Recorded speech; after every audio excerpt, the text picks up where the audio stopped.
Bueno, estamos en Movida Alternativa Podcast. Este es el podcast número 31. Ya tenemos 31 podcasts. Ya arrancamos en febrero y ya estamos aquí en junio, ya con 31 episodios publicados, con este incluido. Así que bueno, sigue las entrevistas de Movida Alternativa Podcast.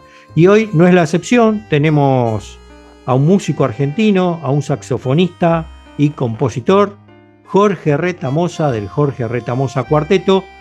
Él viene presentando dos suites de tango, una la presentó recientemente y la estrenó recientemente el sábado 3 de junio en vinilo a las 21 horas, que es Encuentro en Buenos Aires. Este es el estreno. Y después aparte tiene un trabajo muy bien armado, en vivo, filmado en estudio, de la más alta calidad, tanto de sonido como de video, sobre Suite del Año de la Tanguedia. Bueno, de esto vamos a estar hablando con Jorge y yo ya le doy la bienvenida. Bienvenido, Jorge, a Movida Alternativa Podcast. ¿Cómo estás? ¿Qué tal, Sergio? Gracias. ¿Cómo Muy anda? bien, ¿Todo bien? todo bien, todo bien. Perfecto. Bueno, estas dos suites, una de las cuales recientemente el 3 de junio presentaste ante la sociedad. Contale un poco cómo fue esa noche, el encuentro con la gente y cómo fue eso.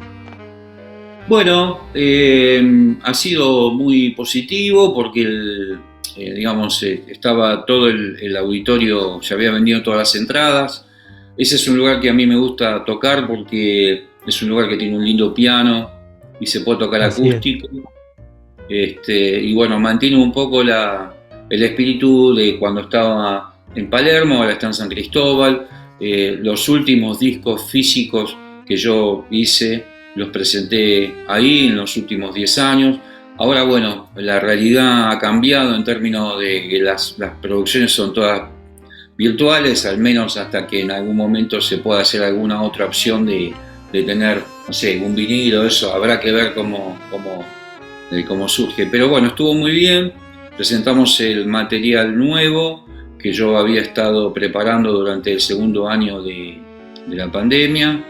Era una música que yo tenía escrita para piano y saxofón y me resultó posible realizar el arreglo para el grupo y la música tiene un espíritu, digamos, de que las partes están integradas entre sí. Y lo que hice aparte del arreglo fue, antes del segundo movimiento, escribí una introducción de contrabajo solo, que yo le pedí a Roberto Seitz, que es nuestro contrabajista, que la idea era tocarlo como si fuera una pieza que estuviera improvisada, ¿no? O que estuviera improvisando sobre alguna idea, alguna secuencia. Y bueno, sumado a que este trabajo lo pudimos grabar y filmar muy bien también, porque tuvo auspicio del Fondo Nacional de las Artes, y el anterior trabajo, Suite del Año de la Tanguedia, había tenido auspicio de Itaú y mecenazgo. Entonces, entre ambos podríamos decir que tendríamos un proyecto discográfico virtual, ¿no? Donde la cara A fuera Encuentro y la B Suite del Año de la Tanguedia, digamos, ¿no? Claro. Este último, especialmente, si bien los dos se gestaron en la pandemia, está inspirado en sucesos, tus vivencias, tus sentimientos de la pandemia, ¿no? Sí, la suite fue así, digamos, fue un poco la idea. Empezó siendo, en realidad, yo había escrito un tema que era para, digamos, celebrar de alguna forma el año Piazzolla, ¿no?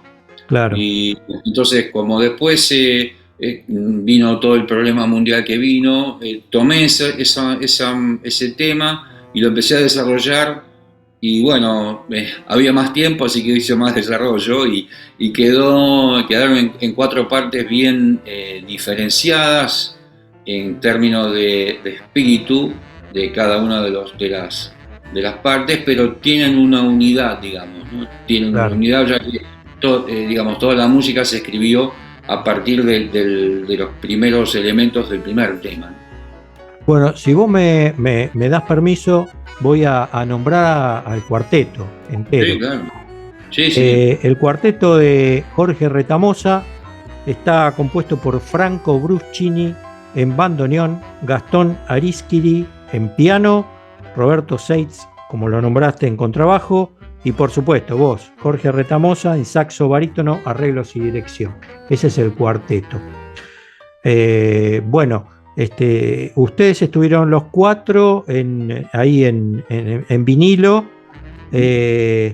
y vos como saxofonista tenés una particularidad, le voy a contar a la gente, que sos el saxofonista que más querés que el saxofón tenga arraigo en el tango, insistís y lo estás logrando y tenés buenos resultados. Contale a la gente sobre eso. Bueno, lo que sucedió fue que en general vos tenés dos escuelas para aprender a tocar el saxofón. O tocas clásico o tocas jazz, ¿no es cierto? Claro. Yo había hecho como una carrera con el tema del jazz. Había tocado con muchos de los músicos de mi generación y más grandes, los más importantes de aquí. Y bueno, era como que había iniciado un camino tocando en orquestas, tocando en cuartetos, en grupos. Y llegó un momento que lo que me sucedió fue que yo me sentí un poco que no me encontraba yo en esa música. O sea, siempre era otro, siempre había otro al que copiar o pensar o imitar. Y también algo supongo, con la cuestión rítmica. Y si bien a mí siempre me gustó la música de Piazzolla y Saluzzi y Rovira, y en mi casa mis viejos eran bailarines de tango que bailaron hasta el final de sus días, era una música que yo la tenía muy presente, ¿no? Y digamos, no me resultaba extraña. Y entonces empecé a ver cómo podía incursionar en ella, haciendo el mismo procedimiento que yo había hecho cuando toqué jazz, que es decir, agarrar los discos que había en mi casa y empezar a copiar con el saxo los fraseos del violín y especialmente del bandoneón. Y bueno, ese es un proceso que continúa todavía en la actualidad, tomando distintas frases de distintos artistas, tratando de desarrollar eso que es el vocabulario, ¿no? Lo que se llama vocabulario, es decir, bueno, escuchar cómo es y tratar de aprenderlo y de desarrollarlo. Sobre todo porque desde el momento en que yo decidí ir hacia ese andarivel del tango, sabía que iba a escribir música nueva y que de alguna forma tenía que buscar la manera de incluir el sonido del saxofón, que es bastante inaudito, llamémoslo así, en la historia del vocabulario de tango. Entonces, ¿cómo hacer para que eso sea de esa manera, ¿no? Entonces fueron distintos procesos, digamos. Transcribí muchas cosas, grabé algunos tangos clásicos en su momento, un poco para mostrarme a mí lo que se podía hacer. Esas grabaciones las hice en distintos formatos, por ahí con algún arreglo para el grupo, tocando bastante con músicos muy identificados con la tradición del género, grandes pianistas o guitarristas de tango que tocaban conmigo sin arreglo, digamos, lo que se llama la parrilla o tocando improvisado. Pero, digamos, siempre supe que lo que yo quería hacer era de alguna forma establecer una estructura grupal donde hacer sonar el instrumento, ¿no? Claro. Entonces, bueno,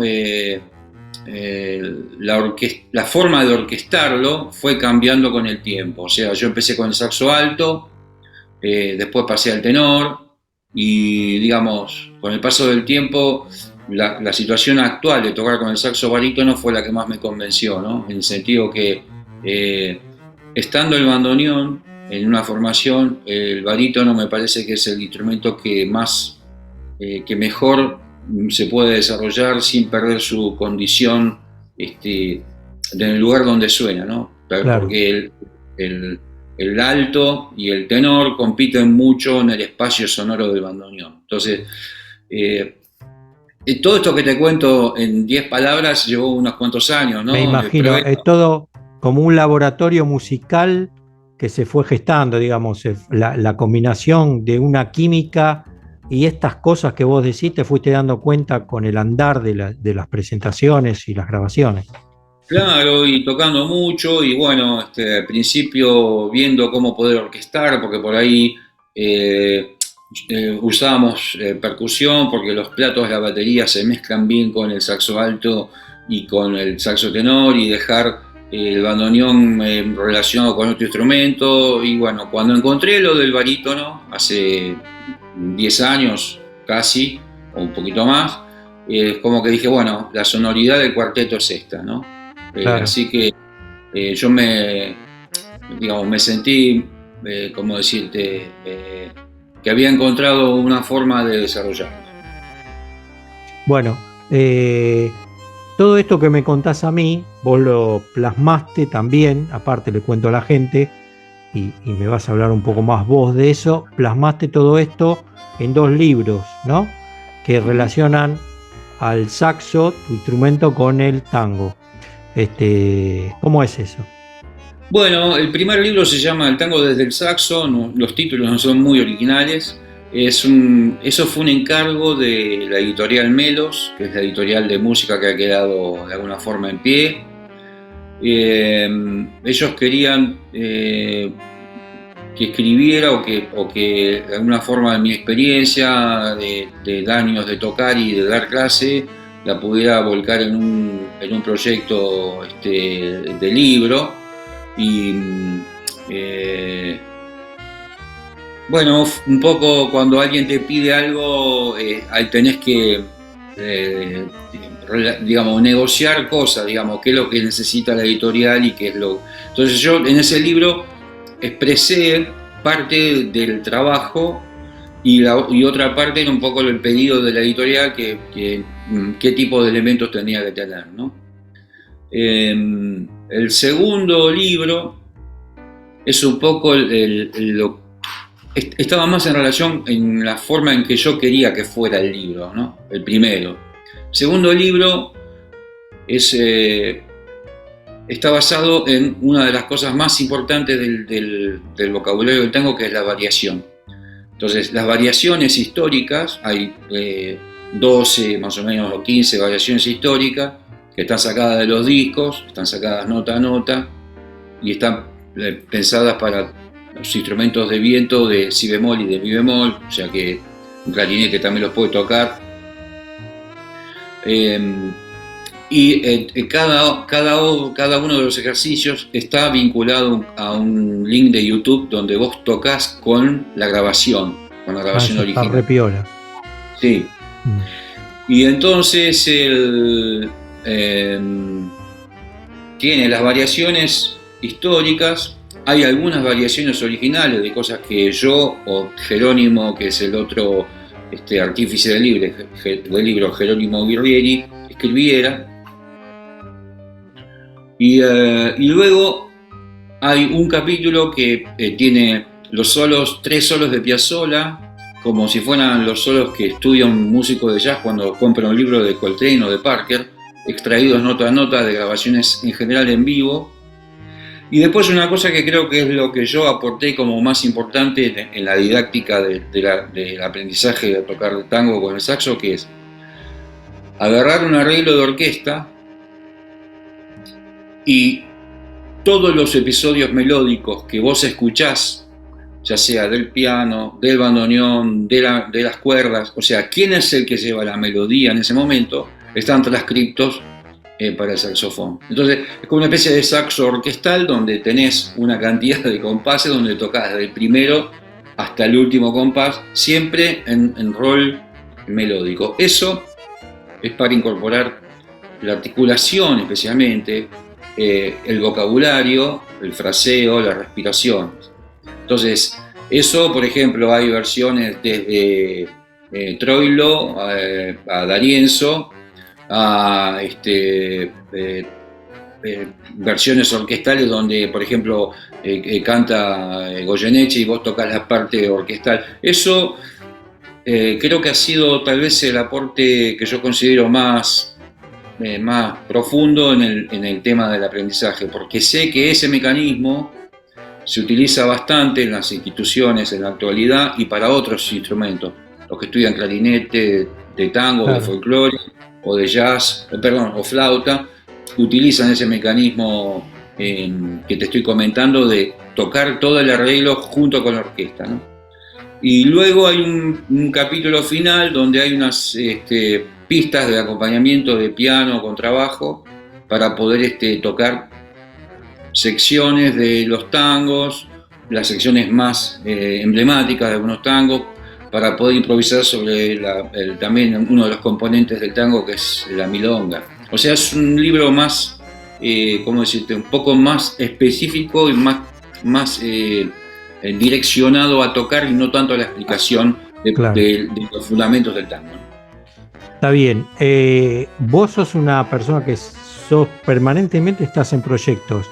¿Qué le puedes contar a la audiencia? ¿En qué estás ahora? ¿Algo que se va a venir? ¿Mediano, largo plazo, corto, lo que sea? Pero que vos ya estás, aunque sea en la idea embrionaria, y si se puede decir, si no se puede decir, no importa. Mira, tenemos una serie de cosas, de fechas y de proyectos para tocar. Uh-huh. Y a veces, como digamos, yo soy el que lo produce, digamos, yo soy mi propio manager, el procedimiento de llevar adelante las fechas de concierto, tanto aquí como en el interior, es un proceso muy agotador, ¿viste? Muy largo. Claro. Entonces ahora tenemos una planilla, una agenda de actuaciones que, bueno, la tenemos bastante organizada de aquí por lo menos hasta octubre. Y después, con la pandemia, entre las cosas que nos pasó, como le pasó a todo el mundo, se nos quedó adentro una gira por Suecia, Alemania y España.